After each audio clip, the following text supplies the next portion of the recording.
Hi ಎಲ್ರಿಗೂ ನಮಸ್ಕಾರ. Welcome to Pradyush home and creativity. ಇವತ್ತಿನ ವಿಡಿಯೋದಲ್ಲಿ ಎಲ್ರಿಗೂ ಇಷ್ಟ ಆಗ್ತಕ್ಕಂಥ ಹಾಗೆ ಈಸಿಯಾಗಿ ಮಾಡ್ಕೊಳ್ಳೋ ಹಾಗೆ ಮಸಾಲ ಅಕ್ಕಿ ರೊಟ್ಟಿ ರೆಸಿಪಿ ಶೇರ್ ಮಾಡ್ತಾ ಇದ್ದೀನಿ. ಹಾಗೆ ಅದ್ರ ಜೊತೆಗೆ ಅದು ಕಾಂಬಿನೇಷನ್ ಆಗಿ ಕಡಲೆ ಬೀಜದ್ದು ಗಟ್ಟಿ ಚಟ್ನಿ ಮಾಡ್ತಾ ಇದ್ದೀನಿ. ತುಂಬಾ ಚೆನ್ನಾಗಿರುತ್ತೆ ಅಕ್ಕಿ ರೊಟ್ಟಿ ಜೊತೆ ಕಡಲೆ ಬೀಜ ಮತ್ತು ಸ್ವಲ್ಪ ಕಾಯಿ ಚಟ್ನಿ ಮಾಡಿಕೊಂಡ್ರೆ ಅದ್ರ ಕಾಂಬಿನೇಷನ್ ಅಂತೂ ಅದ್ಭುತವಾಗಿರುತ್ತೆ. ಜೊತೆಗೆ ತುಪ್ಪ ಹಾಕ್ಕೊಂಡು ತಿಂತಾಯಿದ್ರಂತೂ ತುಂಬಾ ಚೆನ್ನಾಗಿರುತ್ತೆ. ತುಂಬ ಈಸಿಯಾಗಿ ಯಾವ ಥರ ಮಾಡ್ಕೊಳ್ಳೋದು ಅಂತ ನಾನು ಇವತ್ತಿನ ವಿಡಿಯೋದಲ್ಲಿ ಶೇರ್ ಮಾಡ್ತಾ ಇದ್ದೀನಿ. ಹಾಗಾದರೆ ಹೇಗೆ ಮಾಡೋದು ಅಂತ ನೋಡ್ಕೊಂಡು ಬರೋಣ. ಮೊದಲಿಗೆ ನಾನಿಲ್ಲಿ 1 ಕಪ್ನಷ್ಟು ಕ್ಯಾರೆಟು, ಸ್ವಲ್ಪ ಸಬ್ಬಕ್ಕಿ ಸೊಪ್ಪು, ಸ್ವಲ್ಪ ಕೊತ್ತಂಬರಿ ಸೊಪ್ಪನ್ನು ಹಚ್ಚಿಟ್ಕೊಂಡಿದ್ದೀನಿ. ಹಾಗೆ ಒಂದು 3ರಿಂದ 4 ಹಸಿಮೆಣಸಿನ್ಕಾಯಿ, 1 ಕಪ್ನಷ್ಟು ಈರುಳ್ಳಿನ ತುಂಬ ಚಿಕ್ಕದಾಗಿ ಹೆಚ್ಚಿಟ್ಕೊಂಡಿದ್ದೀನಿ. ನೆಕ್ಸ್ಟು ನಾನಿಲ್ಲಿ ಒಂದು ಮಿಕ್ಸಿಂಗ್ ಬೌಲ್ ತಗೊಂಡು ಅದಕ್ಕೆ 2 ಕಪ್ನಷ್ಟು ಅಕ್ಕಿ ಹಿಟ್ಟನ್ನ ಸೇರಿಸ್ಕೊತಾ ಇದ್ದೀನಿ. ನಾನಿಲ್ಲಿ ಅಂಗಡಿನಲ್ಲಿ ಸಿಗೋ ಹಿಟ್ಟನ್ನೇ ಬಳಸ್ಕೊಂಡಿದ್ದೀನಿ. ನೆಕ್ಸ್ಟು ಹೆಚ್ಚಿಟ್ಕೊಂಡಿರ್ತಕ್ಕಂಥ ಸಬ್ಬಕ್ಕಿ ಸೊಪ್ಪನ್ನು ಸೇರಿಸ್ಕೊತಾ ಇದ್ದೀನಿ. ಹಾಗೆ ಸಬ್ಬಕ್ಕಿ ಸೊಪ್ಪು ಜಾಸ್ತಿ ಹಾಕಿರೋದ್ರಿಂದ ಒಂದು ಸ್ಪೂನ್ನಷ್ಟು ಕೊತ್ತಂಬರಿ ಸೊಪ್ಪನ್ನು ಸಹ ಸೇರಿಸ್ಕೊತಾ ಇದ್ದೀನಿ. ಹಾಗೆ 1 ಕಪ್ನಷ್ಟು ತುರಿದಿಟ್ಕೊಂಡಿರ್ತಕ್ಕಂಥ ಕ್ಯಾರೆಟ್ನು ಸೇರಿಸ್ಕೊಂಡು ಅದನ್ನು ಸೈಡ್ನಲ್ಲಿ ಇಟ್ಕೊಂಡು ನೆಕ್ಸ್ಟು ಸ್ಟವ್ ಮೇಲೆ ಒಂದು ಪ್ಯಾನ್ ಇಟ್ಕೊಂಡು ಅದಕ್ಕೆ 2ರಿಂದ 3 ಸ್ಪೂನ್ನಷ್ಟು ಆಯಿಲ್ ಹಾಕ್ಕೊಂಡಿದ್ದೀನಿ. ಆಯಿಲ್ ಬಿಸಿ ಆದಮೇಲೆ 1 ಸ್ಪೂನ್ ಜೀರಿಗೆ, 2 ಸ್ಪೂನ್ನಷ್ಟು ಬಿಳಿ ಎಳ್ಳನ್ನ ಸೇರಿಸ್ಕೊಂಡಿದ್ದೀನಿ.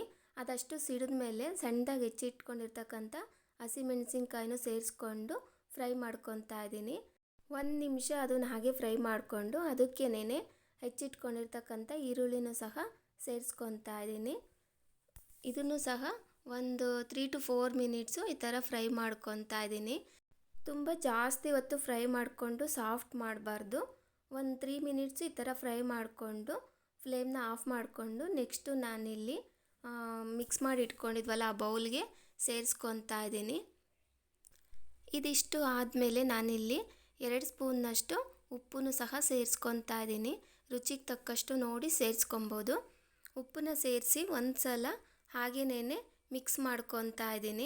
ಒಂದು ಸಲ ಚೆನ್ನಾಗಿ ಎಲ್ಲ ಮಿಕ್ಸ್ ಆಗೋ ಥರ ಮಿಕ್ಸ್ ಮಾಡಿಕೊಂಡು ನಂತರ ನೀರನ್ನ ಸೇರಿಸ್ಕೊಂಡು ನಾನು ಹಿಟ್ಟನ್ನ ಕಲಿಸ್ಕೊತಾ ಇದ್ದೀನಿ. ಬಿಸಿ ನೀರಿನ ಅವಶ್ಯಕತೆ ಇಲ್ಲ, ನಾರ್ಮಲ್ ವಾಟರ್ನೇ ಬಳಸ್ಕೊಂಡು ಕಲಿಸ್ಕೊಬೋದು. ಸ್ವಲ್ಪ ನೋಡಿಕೊಂಡು ಹಿಟ್ಟನ್ನ ಕಲಿಸ್ಕೊಳ್ಬೇಕಾಗುತ್ತೆ. ನಾನಿಲ್ಲಿ 2 ಮಗ್ನಷ್ಟು ನೀರು ಸೇರಿಸ್ಕೊಂಡು ಈ ಥರ ಗಟ್ಟಿಯಾಗಿ ಕಲಿಸ್ಕೊತಾ ಇದ್ದೀನಿ.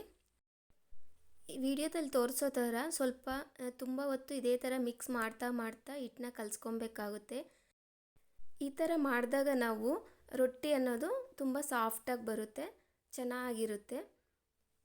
ನೋಡಿ, ನಾನು ಇಷ್ಟು ಕನ್ಸಿಸ್ಟೆನ್ಸಿನಲ್ಲಿ ಇಷ್ಟು ಗಟ್ಟಿಯಾಗಿ ಕಲಸಿಟ್ಕೊಂಡಿದ್ದೀನಿ. ತೆಳು ಮಾಡ್ತಾ ಇಲ್ಲ, ಕೈನಲ್ಲಿ ಉಂಡೆ ಮಾಡಿ ಇಟ್ಕೊಳ್ಳೋ ಅದಕ್ಕೆ ಕಲಿಸ್ಕೊಂಡಿದ್ದೀನಿ. ಇದಿಷ್ಟು ರೆಡಿ ಆಗಿದೆ. ಇದಕ್ಕೆ ಪ್ಲೇಟ್ ಮುಚ್ಚಿ ಒಂದು 15 ಮಿನಿಟ್ಸ್ ಹಾಗೆ ಬಿಡ್ತೀನಿ. ಅಷ್ಟರಲ್ಲಿ ಚಟ್ನಿ ರೆಡಿ ಮಾಡ್ಕೊಳ್ಳೋದಕ್ಕೆ ಒಂದು ಮಿಕ್ಸಿ ಜಾರ್ ತೊಗೊಂಡು ಅದಕ್ಕೆ ನಾನಿಲ್ಲಿ 1 ಕಪ್ನಷ್ಟು ಫ್ರೆಶ್ ತೆಂಗಿನ ತುರಿ ಸೇರಿಸ್ಕೊಂಡಿದ್ದೀನಿ. ಹಾಗೆ ಒಂದು ಅರ್ಧ ಕಪ್ನಷ್ಟು ಒಣಕಡಲೆ ಬೀಜನ ಹುರಿದು ಸಿಪ್ಪೆ ತೆಗೆದು ಸೇರಿಸ್ಕೊಂಡಿದ್ದೀನಿ. ಹಾಗೆ ಒಂದು 10ರಿಂದ 12 ಒಣಮೆಣಸಿನ್ಕಾಯಿ, 4 ಬೆಳ್ಳುಳ್ಳಿನೂ ಸಹ ಫ್ರೈ ಮಾಡಿ ಸೇರಿಸ್ಕೊಂಡಿದ್ದೀನಿ. ಹಾಗೆ ಒಂದು 3 ಸ್ಪೂನ್ನಷ್ಟು ಹುರಿಗಡಲೆ, 2 ಸ್ಪೂನ್ ಉಪ್ಪು, 1 ಸ್ಪೂನು ಜೀರಿಗೆ, ಒಂದು 3 ಪೀಸಷ್ಟು ಚಿಕ್ಕದು ಹುಣಸೆಹಣ್ಣು, ಒಂದು ಸ್ವಲ್ಪ ಕೊತ್ತಂಬರಿ ಸೊಪ್ಪು, ಹಾಗೆ ಒಂದು ಅರ್ಧ ಕಪ್ನಷ್ಟು ನೀರು ಸೇರಿಸ್ಕೊಂಡು ಸ್ವಲ್ಪ ರಫಾಗಿ ಗ್ರೈಂಡ್ ಮಾಡಿ ಇಟ್ಕೊಂಡಿದ್ದೀನಿ.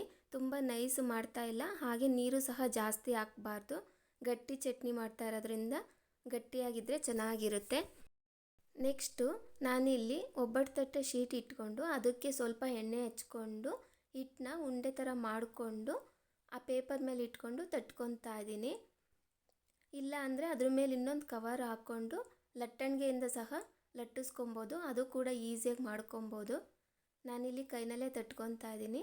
ನೋಡಿ, ಈ ಥರ ಎಷ್ಟು ತಿಕ್ನೆಸ್ಸಲ್ಲಿ ಬೇಕೋ ಅಷ್ಟು ತಟ್ಕೊಬೋದು, ಈಸಿಯಾಗಿ ತಟ್ಕೊಬೋದು, ಚೆನ್ನಾಗಿ ಬರುತ್ತೆ. ಹಾಗೆ ಈ ಕಡೆ ಹಂಚು ಕೂಡ ಬಿಸಿಯಾಗಿತ್ತು. 1 ಸ್ಪೂನ್ನಷ್ಟು ಎಣ್ಣೆ ಹಚ್ಕೊಂಡು ತಟ್ಕೊಂಡಿರೋ ರೊಟ್ಟಿನ ಪೇಪರ್ ಸಮೇತ ನಾನು ಹಂಚು ಮೇಲೆ ಹಾಕಿ ಒಂದು ಸ್ವಲ್ಪ ಲೈಟಾಗಿ ಪ್ರೆಸ್ ಮಾಡ್ಕೊತಾ ಇದ್ದೀನಿ. ನಂತರ ನಿಧಾನಕ್ಕೆ ಕವರ್ ತೆಗೆದ್ರೆ ನಿಧಾನಕ್ಕೆ ಬರುತ್ತೆ, ಅಂಟ್ಕೊಳ್ಳೋದಿಲ್ಲ. ಅದಾದಮೇಲೆ ಒಂದು ಸ್ವಲ್ಪ ಎಣ್ಣೆ ಹಾಕ್ಕೊತಾ ಇದ್ದೀನಿ, ಒಣಗಿರೋ ಥರ ಆಗಬಾರ್ದು ಅಂತ. ಹಾಗೆಯೇ ಒಂದು 2ರಿಂದ 3 ನಿಮಿಷ ಬೇಯಿಸ್ಕೊಂಡ್ರೆ ಸಾಕಾಗುತ್ತೆ. ತುಂಬ ಹೊತ್ತು ಬೇಯಿಸೋದಕ್ಕೆ ಹೋಗಬಾರ್ದು, ಎಲ್ಲ ರೋಸ್ಟ್ ಆಗಿಬಿಡುತ್ತೆ, ಸಾಫ್ಟಾಗಿ ಬರೋದಿಲ್ಲ. ಇದೇ ಥರ ಟರ್ನ್ ಮಾಡಿಕೊಂಡು ಇನ್ನೊಂದು ಸೈಡು ಸಹ ಬೇಯಿಸ್ಕೊಳ್ಳೋದು. ನೋಡಿ, ನೋಡೋದಕ್ಕೇ ಎಷ್ಟು ಚೆನ್ನಾಗಿ ಕಾಣ್ತಿದೆ ಅಲ್ಲ, ಹಾಗೆ ನೀಟಾಗಿ ಚೆನ್ನಾಗಿ ಬಂದಿದೆ. ನಾನು ಇದನ್ನು ಒಂದು ಪ್ಲೇಟ್ನಲ್ಲಿ ಹಾಕಿ ಅದ್ರ ಮೇಲೇ ಸ್ವಲ್ಪ ಚಟ್ನಿ ಹಾಕಿ 1-2 ಸ್ಪೂನಷ್ಟು ತುಪ್ಪನೂ ಸಹ ಹಾಕಿ ಸರ್ವ್ ಮಾಡ್ತಾ ಇದ್ದೀನಿ. ನೋಡಿ ಎಷ್ಟು ಸಿಂಪಲ್ಲಾಗಿ ಮಾಡ್ಕೊಬೋದಲ್ವ, ತುಂಬ ಈಸಿಯಾಗಿ ಯಾರು ಬೇಕಾದರೂ ಈ ಥರ ಮಾಡ್ಕೊಬೋದು. ಹಾಗೆ ಈ ಮೆಥಡ್ನಲ್ಲಿ ಮಾಡಿದ್ರೆ ಲಂಚ್ ಬಾಕ್ಸ್ಗೂ ಸಹ ಕಳಿಸ್ಬೋದು, ಸಾಫ್ಟಾಗಿರುತ್ತೆ.